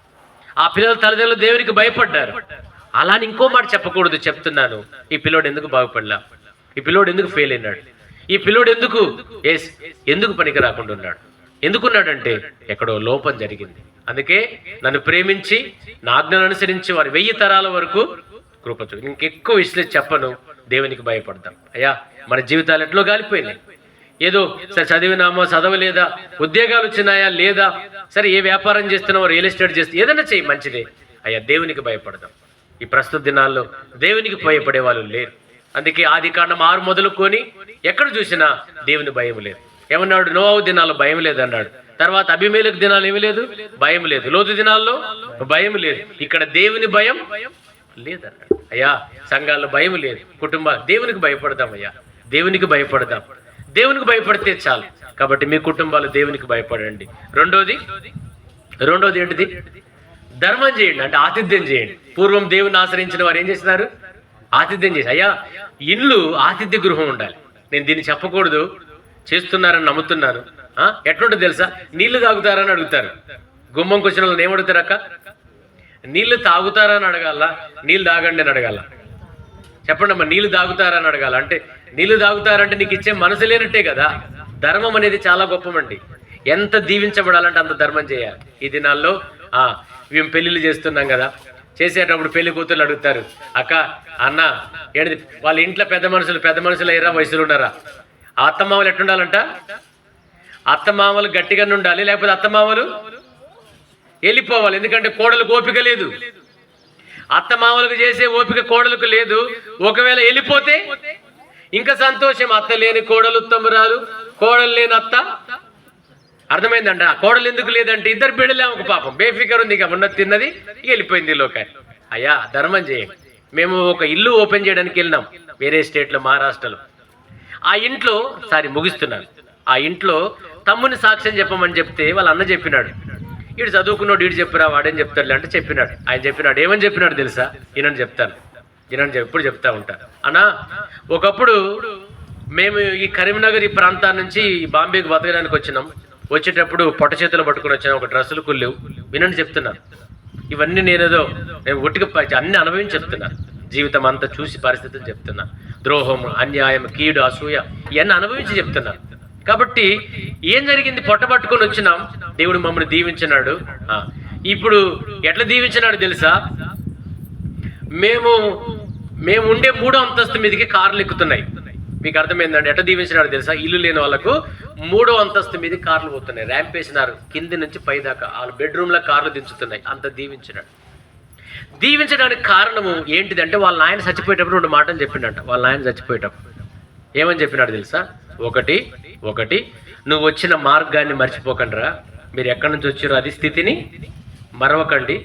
2వది, మీ ఇంటికి ఎవరైనా వస్తే, మీ ఇంటికి ఎవరైనా అతిథులు వస్తే, ఎప్పుడు వస్తారు అతిథులు చెప్పండి? మధ్యాహ్నం 1 గంటకే వస్తారు. అతిథులు ఎప్పుడు వస్తారక్క? జనరల్గా ఎప్పుడు వస్తారు? ఆకులు నాకేడు ఒకడైతే ఒంటరిగా లోకంలో. అతిథులు ఎప్పుడు వస్తారంటే మధ్యాహ్నం 6 గంటలకు వస్తారు కరెక్ట్గా భోజనం. అప్పుడు ఆయన చెప్పినట్టు మీ ఇంటికి దేవుని సేవకుడు కానీ విశ్వాసులు ఎవరైనా వస్తే అయ్యా వాళ్ళకు ఆతిథ్యం చేయకుండా తిరిగి పంపకండి. అంటే సపోజ్ అంటే ఏంటి? ఎట్ట చెప్పినా అంటే వాళ్ళ ఆయన అంట, మీ ఇంటికి సేవకుడు వచ్చినప్పుడు మీరు ఒక 100 గ్రాముల మటన్ తెచ్చుకున్నారు. 100 గ్రాముల మటన్ తెచ్చుకుంటే ఇప్పుడు అప్పుడే సేవకుడు వచ్చినాడు కాబట్టి మీరు ఏం చేయండి అంటే అందులో ఇంకొక 100 గ్రాముల వంకాయలు వేయండి. అర్థమైందా? 100 గ్రాముల మటన్లా 100 గ్రాముల వంకాయలు వేసి ఆ వంకాయలది మొత్తం మీరు తినండి. వచ్చిన సేవకునికి బోధించేవానికి ఏమన్నాడు? శ్రేష్టమే పెట్టబడ్డాడు కదా. అలా చేసిర్రంట. వాళ్ళది చేసిర్రంట. వాళ్ళ ఆయన చచ్చిపోయాక వాళ్ళట కష్టపడ్డారు, ర్యాంపులు ఎక్కినారు. అందుకే కొర్నేలు కుటుంబం ఏం చేశారు? ధర్మం చేశారు. ఇంటికి వచ్చిన ఎవరికి నీళ్ళు ఇస్తున్నావా? ఇప్పుడే సహోదరి ఇంటికి వెళ్ళగానే డైరెక్ట్ ఫస్ట్ నీళ్ళు పట్టుకొని వచ్చింది ఆయన. అది మన మినిమం రెస్పాన్సిబిలిటీ. ఇది నాలుగు ఎవట్లో లేరు. అర్థమైందండి? మేము ఉండే ప్రాంతం అర్థమైందమ్మా. ఈ నల్లగండ్లు అయితే ఒక్కొక్కటి ఆకాశాన్ని అంటే బిల్డింగులు, ఇద్దరే సచిన పిన్నులకి ఇద్దరే ఉంటారు పాపం. వాళ్ళ ఇంటికి పోవాలంటే ఒక పాస్వర్డ్. అర్థమైందా? వాళ్ళ ఇంటికి పోవాలి, ఒక గేట్, ఫస్ట్ గేట్ దగ్గర పాస్వర్డ్, ఆ కింద మెట్టెక్కేట కూడా పాస్వర్డ్. ఇక అందుకే బంద్ చేస్తాం ఈ పాస్వర్డ్లు చెప్పడానికి. ఎందుకురా ఎక్కుడు? అర్థమైందండి? వాళ్ళే వాడు ఎక్కడో 30 ఫ్లోర్లు ఉంటాడు అన్న, వాడు సంవత్సరానికి ఒకసారి అంటాడు ప్రార్థన చేయడానికి రండి. ఆ సంవత్సరానికి ఒకసారి ప్రార్థన చేయడానికి పోవడానికి 3 పాస్వర్డ్లు ఉంటాయి వాని ఇంటికి పోవాలంటే. ఇక వాని పరిస్థితి చూడండి. వానింటికి అత్త ఎందుకు వస్తుంది, వానింటికి మామ ఎందుకు వస్తాడు? కాబట్టి దయచేసి ఇది 2వ మాట అండి. ఇంటికి కంచె కావాలంటే ఏముండాలి రాజు? ధర్మం చేయాలి. మనం ఎవరికన్నా ఇవ్వాలంటే కాళ్ళు మంచుకున్నాయిరా, పంది లెక్కున్నవిరా, పని చేసుకొచ్చారంట. అవన్నీ ఎందుకు పాపం అడుక్కుంటారు? రూపాయి రాదు. అందుకే నేను కార్ గేర్ దగ్గర ఒక చిల్లర వేసుకుంటా, ఒక ఓల్ లెక్క ఉంటుంది. అయ్యా అక్కడ ఎవరన్నారు? ఆ ఫుట్పాత్ దగ్గర అడుగుతాడు. వాడు వచ్చి అడిగినప్పుడు వాడికి రూపాయి ఇద్దాం, తప్పే ఉంది. సరే వాడు కాళ్ళు ఉన్నాయా, వాళ్ళ కాళ్ళు లేదా అని పరిస్థితి మనకి ఎందుకు? కాబట్టి ఇది 2వ మాట అండి, ధర్మం చేద్దాం. 3వది ఏంటి? ప్రార్థన చేసిన. ఈ 3 అండి. ఈ ఇంటికి కంచె వేయాలంటే ఈ 3. ఇక ప్రార్థన గురించి ఎంత చెప్పినా తక్కువే. ప్రార్థన ఎక్కడ తక్కువైతుందో, ఏ కుటుంబంలో తక్కువైతుందో, ఏ సేవకుని జీవితంలో తక్కువైతుందో నష్టం అనేది వెంటాడుతుంది. దానికి మా జీవితాలే సాక్ష్యం. అందుకే చెప్తున్నాను, ఏమన్నా మరవండి, ప్రార్థన మాత్రం మరవకండి. కుటుంబ ప్రార్థన తక్కువైంది, పిల్లలు కూర్చోబెట్టేది తక్కువైపోయింది, భార్య భర్తలుగా కూర్చునేది తక్కువైంది. అమ్మ మళ్ళొకసారి సహోదరులారా చేతులెత్తి చెప్తున్నాను, ఒక కుటుంబానికి సంఘం మేలు పొందడానికి స్త్రీ యొక్క ప్రార్థన చాలా గొప్పది. ఒక కుటుంబం నడవడానికి ఆ స్త్రీ యొక్క ప్రార్థన, ఒక సంఘం నడవడానికి ఆ సహోదరి యొక్క ప్రార్థన చాలా గొప్పది. ఎక్కడ ప్రార్థన చేస్తారో అక్కడ కుటుంబాలు దీవించబడతాయి. ఎక్కడ ప్రార్థన చేస్తారో ఆ ఇల్లు దీవించబడతాయి. కాబట్టి 2 మాటలు. మొదటిది దేవుని ఆశ్రయించండి. దేవుని ఆశ్రయించిన వానికి 3 ఆశీర్వాదాలు చెప్పినారు. ఈ లోకంలో డబ్బును ఆశ్రయించి ధనమాశ్రయించినావా, దేవుని ఆశ్రయించి. చేసే మార్గం, సత్యము, జీవం. ఆయన మానవుని ప్రేమించినాడు, కల్వరి శిలువలో పాపి కొరకు ప్రాణం ఇచ్చినాడు, చనిపోయి తిరిగి లేచినాడు. ఆయన అంటున్నాడు, నేనే శాశ్వత గృహం, నేనే శాశ్వతమైన ఆశ్రయం, నా దగ్గరికి రండి. ప్రయాసపడి భారం మోసుకున్న వారులారా నా ఎద్దుకు రండి, నేను మీకు విశ్రాంతిని ఇస్తాను. లోకంలో డబ్బులో లేని శాంతి, ధనములో లేని శాంతి, పాపములో లేని శాంతి, నా దగ్గరికి రండి. ఇది మొదటి మాట, ఆశ్రయం. 2వది, యోబుకు అతని ఇంటికి కంచె వేసినాడు. నీ ఇంటికి నీ పిల్లలకు కంచె వేయాలంటే 3 మాటలు. 1 ఆయన భయభక్తి కలిగి ఉన్నాడు, 2వది ఆయన ధర్మం చేసినాడు, 3వది ఆయన ప్రార్థన చేసినాడు. ఈ 3 చేద్దాం. దినాలు గడిచే కొద్ది దేవుని ప్రేమించుదాం. ఆ రీతిగా సత్యానంద అంకుల్ కుటుంబం, తన కుమారులు, తన బిడ్డలు, తన మనవ సంతానం దేవుణ్ణి కలిగి దేవునికి ప్రార్థన చేసి సదాకాలం సురక్షితమైన దేవుని రెక్కల కింద జీవించుదురుగాక. ఆ ప్రభు వచ్చినప్పుడు ఆ శాశ్వతమైన పరలోకం, నిత్యముండే దేశం, కన్నీరు లేని దేశం, మోక్షము లేని నరకము లేని దేశం, అవమానము లేని దేశం, ఆ మోక్ష రాజ్యానికి వారు చేరుదురుగాక. వారి కుటుంబాలందరూ ఆ పరలోకములో వారు ఉందురుగాక. అట్టి కృప వారి గృహానికి, వారి కుటుంబానికి, వచ్చిన మనందరికీ సహాయం చేయను గాక. ప్రార్థన. కళ్ళు మూసుకోండి.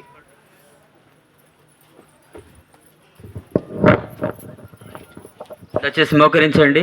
అందరు కూడా తలలు వంచండి. వాక్యం మనం వింటూ వచ్చినాం కదా, ఒకసారి మనల్ని వాక్యంలో మనం సరి చేసుకుందామండి. ప్రియ సహోదరి, సహోదరుడా, ఈ లోకము శాశ్వతము కాదు. ఈ అశాశ్వతమైనటువంటి లోకములో మనం బ్రతుకుతూ ఉన్నాం. నిత్యమైన రాజ్యము పరలోక రాజ్యం. ఒకవేళ నీ నా జీవితంలో రక్షణ అనుభవం గుండా నువ్వు వెళ్ళలేకపోతే, నువ్వు రక్షించబడకపోతే, ఈరోజే నువ్వు రక్షించబడాలని దేవుడు కోరుతా ఉన్నాడు. ప్రియమైన వారులారా, ఈ లోకంలో మనం కట్టుకుంటున్నటువంటి ఇండ్లు శాశ్వతము కాదు. కొన్ని సంవత్సరాల తర్వాత అవి శిథిలమైపోతాయి. అయితే దేవుడు మన కొరకు నిత్యమైన ఇంటిని పరలోక రాజ్యంలో నీ కొరకు, నా కొరకు ఆయన కడుతూ వచ్చినాడు. కాబట్టి మీరు ఎవరైనా సరే యేసుక్రీస్తు ప్రభువును మీ సొంత రక్షకునిగా అంగీకరించకపోతే, ఈరోజు దేవుడు మీతో మాట్లాడుతూ వస్తున్నాడు. ఈ లోకం శాశ్వతం కాదు, అల్పమైనది, స్వల్పమైనది. ఈ లోకమును ఎప్పుడు విడిచి వెళ్ళిపోతామో మనకు తెలియదు.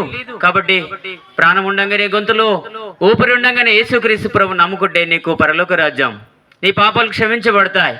నువ్వెలాంటి దానివైనా సరే, నువ్వెలాంటి వాడవైనా సరే, ఒకవేళ సంతోషము, సమాధానము, ఆనందము లేదా నీ కుటుంబంలో, నెమ్మది లేదా, ఒకవేళ నీకు నెమ్మది కావాలంటే, సంతోషం కావాలంటే యేసుక్రీస్తు ప్రభువునందు విశ్వాసం ఉంచు. నీ పాపాలు క్షమించబడతాయి. నీ కుటుంబంలో నెమ్మది, సంతోషము, సమాధానం, ఆనందం దొరుకుతుంది. విస్తారమైన ఆస్తి ఉండొచ్చు, శ్రేష్టమైన బంగారం ఉండొచ్చు, అందమైన ఇల్లు కట్టుకోవచ్చు, గవర్నమెంట్ ఉద్యోగం ఉండొచ్చు, ఏ కొరత లేకపోవచ్చు. కానీ నీ కుటుంబంలో సమస్యలు ఉండొచ్చు, ఆనందం లేకపోవచ్చు. బహుశా ఆనందం కావాలా, సంతోషం కావాలా, యేసుక్రీస్తు ప్రభువును అంగీకరించు. యేసు ప్రభు అందరికీ దేవుడు. ఆయన నేను ప్రేమిస్తున్నాడు. నీ కొరకు ప్రాణం పెట్టినాడు. తలలో ముళ్ళ కిరీటం, చేతుల్లో మేకులు, తలలో మరి కాళ్ళలో శీలలు, శరీరం అంతా కూడా దున్నబడింది. నువ్వు పుట్టిన దినం నుంచి, నీ పుట్టక మునుపు నుంచి ఆయన నిన్ను ప్రేమిస్తున్నాడు. జగత్ పునాది వేయబడక మునిపే ఆయన నిన్ను ఏర్పాటు చేసుకున్నాడు. నీ పట్ల ఆయన ఉద్దేశం ఉంది. కాబట్టి దయచేసి మీరు ఎవరైనా సరే, ఏ ప్రాంతం వారైనా సరే, ఏ గ్రామం వారైనా సరే, ఒకవేళ మీరు యేసుప్రభుని నమ్మకపోతే, యేసుప్రభు లోక రక్షకుడు. ఆయన పాపమును మరి తీసివేసే గొప్ప దేవుడు, మోక్షం ఇచ్చే దేవుడు, నశించిన దానిని వెతికి రక్షించేదానికి ఈ లోకంలోకి వచ్చిన దేవుడు. ఆ దేవుడిని కావాలా? సమాధానం లేదా, నెమ్మది లేదా, కష్టాల గుండా, ఇరుకుల గుండా, ఇబ్బందుల గుండా వెళ్తున్నావా? నిరాశ నిస్పృహల గుండా వెళ్తున్నావా? మరణమేని శరణం అనేటువంటి పరిస్థితుల్లో వెళ్తున్నావా? నా దేవుని ఆశ్రయించు. యేసుక్రీస్తు నమ్ముకో, నీకు సమాధానం కావాలా? యేసుప్రభు నీకు కావాలా? ఒకవేళ యేసుప్రభు నాకు కావాలా అనేవాళ్ళు ఎవరైనా ఉంటే, మీ కుడి హస్తము తలకు పైకి చూపించండి. మీకోసం మేము ప్రార్థన చేస్తాం. యథార్థముగా దేవుడు మాట్లాడినప్పుడు, దేని యొక్క వాక్యముతో మిమ్మల్ని సంధించినప్పుడు బలవంతముగా మీరు అణిచిపెట్టుకునే దానికి ప్రయత్నం చేయకూడదు. దయచేసి ఒకవేళ రక్షణ పొందలేకపోతే, యేసుప్రభు నేను రక్షించబడాలని ఆశపడతా ఉన్నా, ఎవరైనా కావాలా? మీ కుడి హస్తము తలుగుపైగా ఎత్తి చూపించండి. మీకోసం మేము ప్రార్థన చేస్తాం. ఉన్నారా ఎవరైనా సరే? సిగ్గుపడకండి. సహోదరుడాని చేతిని దీవించి ఆశ్రయించును గాక, నిత్యరాజ్యంలో నిన్ను ఆయన ఉంచును గాక. ఇంకెవరైనా సరే కళ్ళు మూసుకోండి. కళ్ళు తెరిచి చూస్తూ ఉన్నారు చాలామంది. కళ్ళు మూసుకోండి. దేవునితో మాట్లాడుతూ వచ్చినాడు. ఈ లోకం విడిచిపెడితే, ఈ లోక యేసుప్రభువు నమ్మకుండా ఈ లోకంలో నువ్వు చనిపోతే నీకు నిత్య నరకం ఉంది. అగ్ని ఆరదు, పురుగు చావదు. ఆ నరకం నుండి తప్పించేదానికి యేసుప్రభు ఈ లోకానికి వచ్చినాడు. దయచేసి యేసుప్రభుని అంగీకరించండి. బలవంతంగా కాదు, ఇష్టపూర్వకంగా ఆయనతో మాట్లాడుతూ వచ్చినాడు. ఎవరున్నారా? ఒకవేళ చేయడానికి మీరు సిగ్గుపడితే మౌనంగా మనసులో ప్రాణం చేసుకోండి. యేసుప్రభు నేను పాపిని, నా పాపని రక్తములు కడుగని చిన్న ప్రాణం చేసుకోండి. మీ పాపములు క్షమిస్తాడు. ఆయన బిడ్డగా మిమ్మల్ని చేసుకుంటాడు. ఒక్క నిమిషం మౌనంగా అట్లా ప్రార్థనలో ఏకీభవించండి. ఒక హాఫ్ అన్ అవర్లో మనం ఇది పరిచర్య ముగించబడుతుంది. దయచేసి సహకరించండి. ఒక్క నిమిషం. ఎవరు కూడా కళ్ళు తెరిచి చూడొద్దు. సహోదరులు అందరూ కూడా, పిల్లలు కింద కూర్చోండి.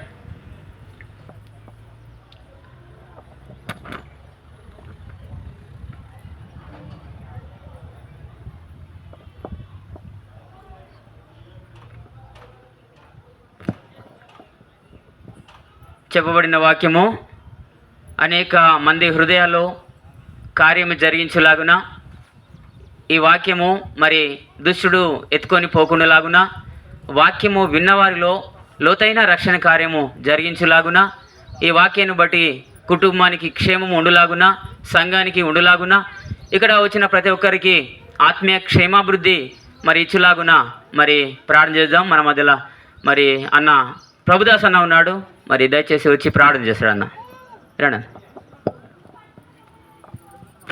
ఎవరు కూడా కళ్ళు తెరిచి చూడొద్దు ప్లీజ్, అంబులి రిక్వెస్ట్, కళ్ళు తెరిచి చూడొద్దు.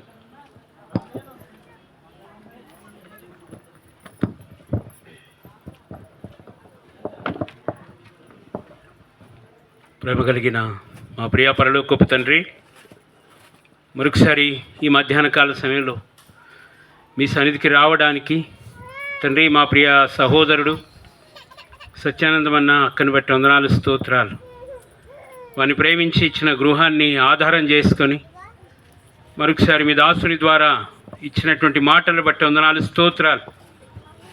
తండ్రి, నిజంగా మా జీవితాల్లో ఎలా జీవించాలో చూపిస్తూ వచ్చినారు తండ్రి. మిమ్మల్ని ఆశ్రయించువారు భయము లేకుండా ఉంటారని దేవా, అదేవిధంగా తండ్రి దేవా ఆశ్రయముగా మీరు ఉంటారని మాట్లాడుతూ వచ్చిన మాటలు బట్టి వందనాలు. ఈరోజు మా జీవితాల్లో ఒక ఆశ్రయం లేని పరిస్థితి, అందుకే కలవరముతో, అందుకే కొరతలతో, అందుకే సమస్యలతో జీవితాన్ని నెట్టుకొస్తూ ఉన్నాం. కానీ మీరు ఈరోజు మాట్లాడుతూ వచ్చినారు, నీ జీవితంలో దీవెన కావాలి అంటే, భయం లేకుండా ఉండాలంటే, కొరత లేకుండా ఉండాలి అంటే యెహోవాను ఆశ్రయించాలని మాట్లాడుతూ వచ్చినారు. కాబట్టి విన్న వాక్యాన్ని జ్ఞాపకం చేసుకోండి. మా ప్రియులు అనేక మందిలో కార్యం చేసినారని నమ్మిస్తూ తీస్తూ ఉన్నాం. అంతేకాకుండా తండ్రి, మీ దగ్గరికి వచ్చిన వారిని, మిమ్మల్ని ఆశ్రయించిన వారికి మీరు కంచె వేస్తారని, ఆ కంచె ఎంత భద్రత ఉంటుందని తండ్రి, శత్రువు మాపై రాకుండానట్లు కాపాడబడుతుందని, అందుకే ఈరోజు మా అందరం కూడా గృహాలు కట్టుకుంటున్నాం. ఆ గృహాలు దీవెనకరంగా ఉండాలి అంటే తండ్రి, అపోస్తుల కార్యములు 10వ అధ్యాయంలో ఆ భక్తుడు సెలవిచ్చిన మాటలు తండ్రి, అతను భక్తి గలవాడు గనుక మీరు కాపాడుతూ వచ్చినారు, భద్రపరుస్తూ వచ్చినారు. కానీ మా జీవితాల్లో కూడా తండ్రి, మా కుటుంబాలు కూడా ఆ విధంగా దీవించబడాలంటే తండ్రి, మా జీవితంలో నిజమైన దేవునికి భక్తిగా ఉండాలని, నిజమైన దేవుని ఎరిగిన వారముగా ఉండాలని తండ్రి, లోక సంబంధమైన ప్రతి తండ్రి ఆచారముల నుంచి తప్పించబడాలని మీరు మాట్లాడుతూ వచ్చినారు తండ్రి. అందును బట్టి వందనాలు, స్తోత్రాలు. ఈ విధంగా ఆ కుటుంబాలు కూడా, మా కుటుంబాలు ఈరోజు భక్తి కలిగి జీవించగలిగినట్లు సహాయం అనుగ్రహించండి. ఈ విధంగా తండ్రి, లోకంలో ఈరోజు భక్తి లేకుండా ఇష్టానుసరమైన జీవితాలు కలిగి ఉంటున్నారు తండ్రి. మందిరానికి వెళ్ళినా కూడా దేవుణ్ణి భక్తి లేని పరిస్థితి, దేవుణ్ణి ఆశ్రయించని స్థితి, దేవునికి భయపడని పరిస్థితి. కానీ ఈరోజు మా కుటుంబాలు, మా పిల్లలు తండ్రి దీవించబడాలంటే భక్తిలో ఉండాలని, అది నిజమైన దేవుని యందు భక్తి కలిగి ఉండాలని మాట్లాడుతూ వచ్చినారు. ఆ విధంగా ఉండుట్లో నాయనా సహాయం అనుగ్రహించండి. అదేవిధంగా ఆ దైవజనుడు ధర్మాన్ని చేస్తూ వచ్చినాడు, అనేకులను అనేకుల్ని తండ్రి ఆశ్రయించి తండ్రి చేర్చుకుంటూ వచ్చినాడు, అనేకులకు చేరదీస్తూ వచ్చినాడు, అనేకుల్ని ధైర్యపరుస్తూ వచ్చినాడు, అనేకులకు దీవెనకరంగా ఉంటూ వచ్చినాడు. అందుకే చుట్టుపక్కల వారిని అందరినీ కూడా పిలిచి మీ వాక్యాన్ని వినిపించినాడు. కాబట్టే ఆ కొర్నేలి కుటుంబం దీవించబడుతూ వచ్చింది. కాబట్టి ఈరోజు మా కుటుంబాలు కూడా, ముఖ్యంగా సత్యానందం అన్న కుటుంబము కూడా అలా ఉండుట్లో సహాయపడండి. తన కుమారుని జ్ఞాపకం చేసుకొనండి. భక్తి కలిగి ధర్మము చేస్తూ ప్రార్థనా జీవితాన్ని కలిగి ఉండాలని తీసుకొచ్చిన మాటలు బట్టి వందనాలు. ఈరోజు ఒకవేళ మా కుటుంబాల్లో తండ్రి ఈ యొక్క పద్ధతులు లేకపోతే ఇలాంటి పరిస్థితి లేకపోతే అది తండ్రి దీవించబడదని, తండ్రి నాశనమునకు గురవుతుందని, కొరతలకు తండ్రి నిలయం అవుతుందని మాట్లాడుతూ వచ్చినారు. కాబట్టి అలా లేకుండానట్లు కుటుంబాన్ని జ్ఞాపకం చేసుకోనండి. ప్రార్థనతో తండ్రి, కుటుంబ ప్రార్థనతో దినాన్ని ఆరంభించడానికి సహాయం అనుగ్రహించండి. నూతనముగా కట్టబడిన ఈ గృహం కూడా శత్రువు రాకుండా మీరు కంచె వేయాలి అంటే ఆ కుటుంబంలో తండ్రి కుటుంబ ప్రార్థన తండ్రి అనేకులకు ఆశ్రయాన్ని ఇచ్చేదిగా, అనేకులను చేర్చుకునేదిగా, అనేకులకు దీవెనకరంగా ఉండినట్లు కుటుంబాన్ని దీవించండి. అందులో ఉండేవారికి కూడా అలా ఉండగలిగినట్లు సహాయపడండి. నైనా దీవించమని ప్రార్థిస్తున్నాం. కట్టుకోవడానికి శక్తినిచ్చినారు, ప్రతి వస్తువును సమకూర్చినారు, పనివారిని ఇచ్చినారు. వందనాలు, స్తోత్రాలు. తిరిగి వారు పొందిన సంతోషంలో సంఘముగా మేము కూడా పాలు పొందడానికి మీరు ఇచ్చినటువంటి ఈ సమయాన్ని బట్టి వందనాలు. కుటుంబాన్ని దీవించండి, కుమారులను, కుమార్తెలను, అల్లులను, తన కోడలను కూడా ఆశీర్వదించండి దేవా. వారి కుటుంబం ఈరోజు దీవించబడాలి అంటే, కట్టబడాలి అంటే, కొరతలు లేకుండా ఉండాలి అంటే దేవా మీ అందు భయభక్తులు కలిగి ఉండాలని, మిమ్మల్ని ఆశ్రయించాలని, ధర్మము చేయాలని, తన ప్రార్థనా జీవితాన్ని కలిగి ఉండాలని మాట్లాడుతూ వచ్చిన మాటలన్నింటినీ కూడా నెరవేర్చండి. ముఖ్యంగా వారి హృదయాల్లో నాటండి దేవా, వ్యర్థం కాకుండానట్లు సహాయపడండి. విన్న వారందరితో కూడా మీరు మాట్లాడినని విశ్వసిస్తూ ఉన్నాం. పరిచర్య చేస్తున్న మేము కూడా నైనా ఈ క్రమాన్ని కలిగి ఉండినట్లు సహాయపడమని ప్రార్థిస్తున్నాం. పరిచర్య చేస్తున్నాము కానీ మా జీవితాల్లో దేవుడు అంటే భక్తి లేని పరిస్థితి స్వయం ఏలుతూ ఉంది మమ్మల్ని. కాబట్టి ఈరోజు మేము భక్తి కలిగి ఉండాలని, ధర్మం కలిగి ఉండాలని, తన ప్రార్థన జీవితాన్ని కలిగి ఉండాలని దేవా మాతో కూడా మాట్లాడినారు. వందనాలు. విన్న వాక్యాన్ని నీరు కట్టి ఫలింపచేయండి. శత్రువు ఎక్కడ నష్టపరుచుకున్నట్లు దీవించండి. కుడికిని ఆశీర్వదించమని యేసు నామములో ప్రార్థించి వేడుకుంటున్నాము తండ్రి, ఆమేన్. దయచేసి ఇంకొక 5 నిమిషాలు అట్లనే మోకరించండి. ఇద్దరు ఆరాధన చేస్తారు. కుటుంబ పక్షంలో సత్యానందమన్న అంకులు ఆరాధన చేస్తారు. తర్వాత సంఘపరంగా ఆరాధన చేస్తారు. సత్యానందమన్న సౌండ్ అసలు సత్యానందమన్న ఉన్నాడా? రండి రండి, తొందర రండి. తర్వాత దయచేసి అట్లనే మోకరించండి.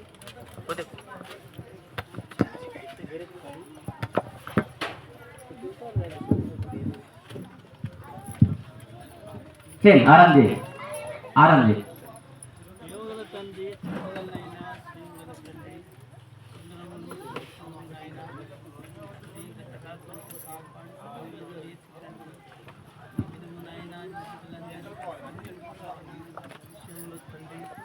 మీరు చేసిన మేళ్ళన్నిటికీ వందనాలు తండ్రి. ఇరుకులో, ఇబ్బందులోనైనా ఎన్ని కష్టములు, ఎన్ని బాధలు వచ్చినప్పటికీ తండ్రి మమ్మల్ని పొడిగిస్తూ బ్రతికిస్తూ నువ్వు చేస్తున్న మేళ్ళన్నిటికీ వందనాలు నాయన.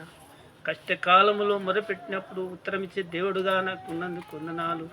గొప్పగల తండ్రి, దయగల దేవా, నీ బిడ్డలందరినీ నడిపించిన ఆయన ఇప్పటి వరకు నాయన నీ దాసుడు చెప్పిన మాటలను బట్టి నా కుటుంబాన్ని కూడా నాయన నీవు రక్షణలోకి నడిపించమని ప్రార్థన చేసుకుంటున్నాను తండ్రి. ఈ గృహమునైనా శాశ్వతమైనది కాదునైనా, ఇది కొన్ని దినములేదే తండ్రి. మా జీవితంలోనైనా మేమేమైపోతామని మా కుటుంబాన్ని నువ్వు జ్ఞాపకం చేసుకోండి తండ్రి. నీ బిడ్డలందరూ కూడా మా గురించి ప్రార్థన చేసే బిడ్డలుగా జ్ఞాపకం చేసుకోండి. వచ్చిన కుటుంబాలను, వచ్చిన బిడ్డలందరినీ నాయన పేరు పేరు వరుసని జ్ఞాపకం చేసుకోండి. సమస్తంలో తోడుండమని యేసునామమున ప్రార్థించి వేడుకుంటున్నాను తండ్రి. తల్లారం నుంచి వచ్చిన రత్నమాన కూడా వచ్చి ఆరాధన చేస్తారు. ముందుకు రండి, ఆరాధన చేసి ప్లీజ్ రండి తొందర.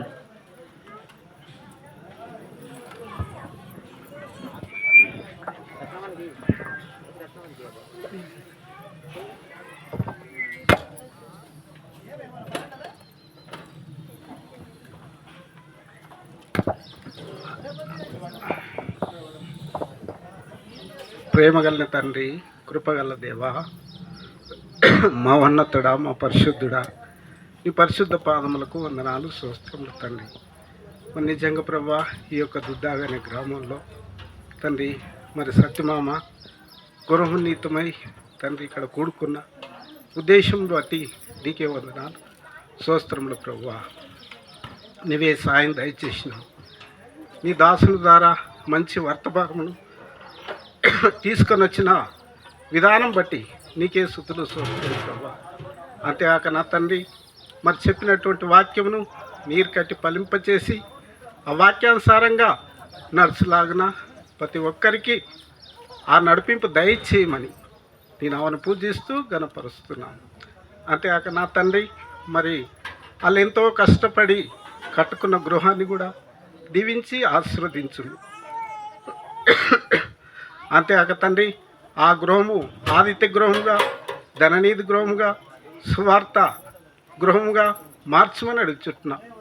ఆ ఇంటిలో నివసిస్తున్నటువంటి ప్రతి మోకాలు ఏసునామనగాలే తండ్రి.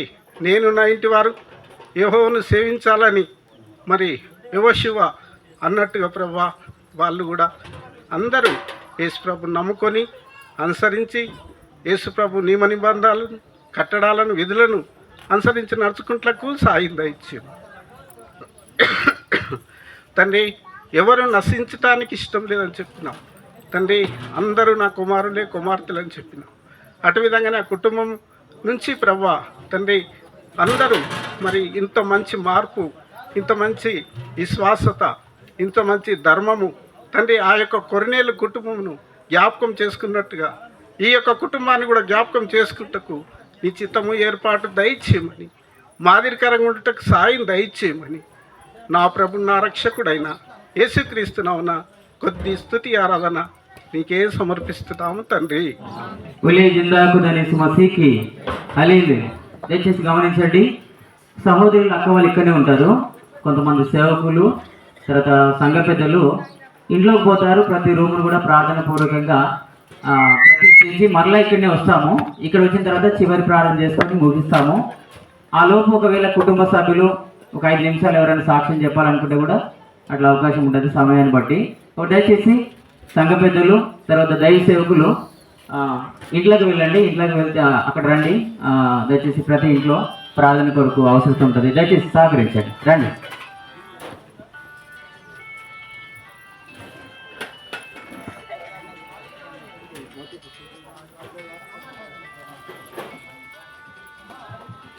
అన్నా రండి అన్న, సేవకులు రండి అన్న, సంఘ పెద్దలు రండి అన్న. తెలుగులే కదన్నా నేను చెప్పిన, ఇంగ్లీష్లో కూడా కాదు కదా.